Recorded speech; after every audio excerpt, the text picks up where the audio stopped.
Mari berbincang tentang kiat keuangan sehat dengan prinsip 5 jari sebagai solusi. Teman-teman, kita ketemu kembali kiat keuangan sehat dengan prinsip 5 jari sebagai solusi. Kali ini kita akan berbincang-bincang kembali melanjutkan yang kemarin ya.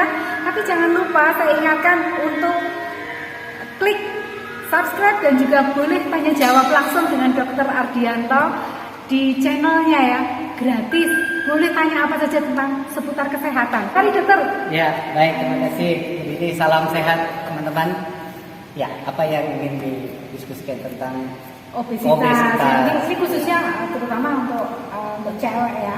Yeah. Cewek itu kadang terus kurang percaya diri, kadang juga penampilan kurang menarik juga membuat kadang nggak mau bergaul atau malu. Yeah. Waktu masih kecil, waktu masih bayi, ketika gemuk kan cubit-cubit menyenangkan itu. Tapi begitu udah mulai sekolah, mulai besar lagi, semua udah muat, mau gaya sedikit kurang bisa. Nah ini gimana dok supaya kita bukan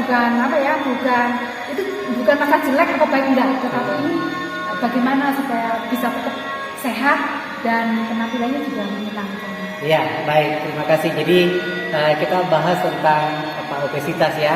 Kalau masih kecil apa istilahnya, ginu-ginu ya. Ginu-ginu itu kalau kecil kan menggemaskan ya. Tapi kalau sudah dewasa enggak.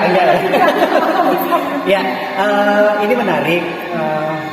Tapi ini sebenarnya lebih terkait ke pola pikir, mindset kita, bahwa orang kadang-kadang lebih tergerak untuk melakukan suatu upaya karena penampilan, bukan karena kesehatannya. Padahal kalau kita lihat obesitas itu yang terutama adalah masalah kesehatannya, masalah kesehatan tubuhnya ya. Karena dari obesitas bisa muncul beberapa penyakit, gitu ya. Jadi pencetus faktor risiko banyak penyakit-penyakit yang lainnya. Nah, sekarang bagaimana kita mengontrol berat badan? Intinya adalah idealnya ya, tidak ada satu jalan untuk menuju sehat. Tidak, satu jalan menuju sehat itu tidak ada. Jadi maksud saya gini, kadang-kadang orang mau praktis, mau instan. Siapa sih nggak mau langsing gitu ya? Misalnya. Ya, tetapi prinsipnya tidak ada satu jalan menuju sehat. Ya, ada beberapa faktor yang harus kita perhatikan. Misalnya, kalau misalnya kita berpikir hanya satu jalan, saya mau langsing aja deh, operasi aja. Atau minum obat ini aja. Ya, atau minum obat gitu ya. Nah, itu dalam konteks itu kan kimia, ya, yang namanya kimiawi, apalagi tindakan operasi itu beresiko ya. Nah, jadi memang harus kita pertimbangkan matang-matang. Nah, padahal ada banyak cara yang bisa kita lakukan secara alami dan relatif murah.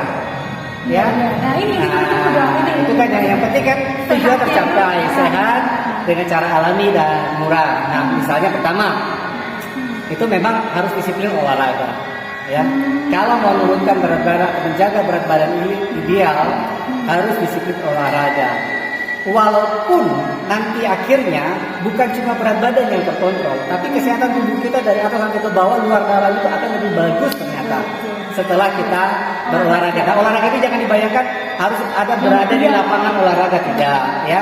Memang pertama aktivitas fisik di rumah lebih aktif, jangan mager ya istilahnya. Zaman now gitu ya, mager ya.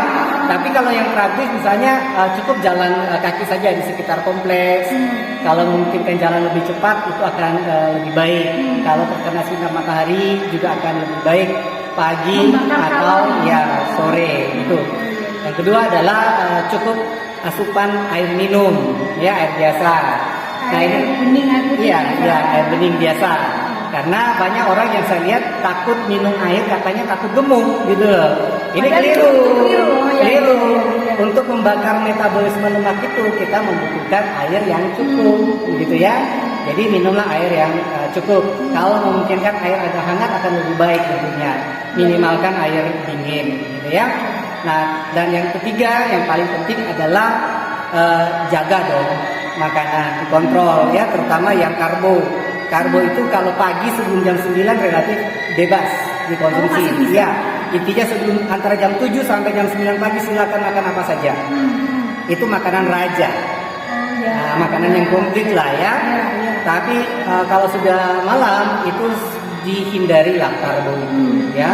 Kalau buah, sayur ya masih oke lah ya, atau makan daging secukupnya gitu ya.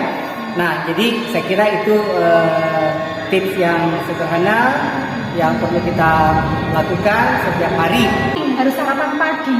Oh ya, sarapan itu. Kadang takut sarapan karena Ya, takut. makanya kan dikatakan sarapan itu kan adalah makanan raja. Kalau siang itu makanan pangeran. Malam itu makanannya penjaga, prajurit. Artinya penjaga itu, mohon maaf, boleh dikasih boleh enggak. Kalau saya protes kalau nggak dikasih sama. Tapi kalau pagi itu sebaiknya seperti itu. Komplit. Iya. Makan 3 kali juga tetap boleh. Cuma makan malamnya itu selain karbonya diminimalkan, dimajuin. Oh, dimajuin. Iya, jam makannya itu kalau bisa ya sebelum jam 6 lah. Jam 6. Ya jam 6 masih oke lah gitu. Bahkan lebih bagus setelah makan kurang lebih 1-2 jam, 1 jam gitu jalan lah. Intinya kan perlu keseimbangan yang masuk dan yang keluar. Masuk lewat makanan, keluar dengan aktivitas. Iya, sederhana itu saja. Tapi memang ada beberapa faktor karena keturunan. Nah ini kan kita nggak bisa protes nih. Ya, mulai anak-anak itu kita sudah harus mengontrol makan, melatih anak.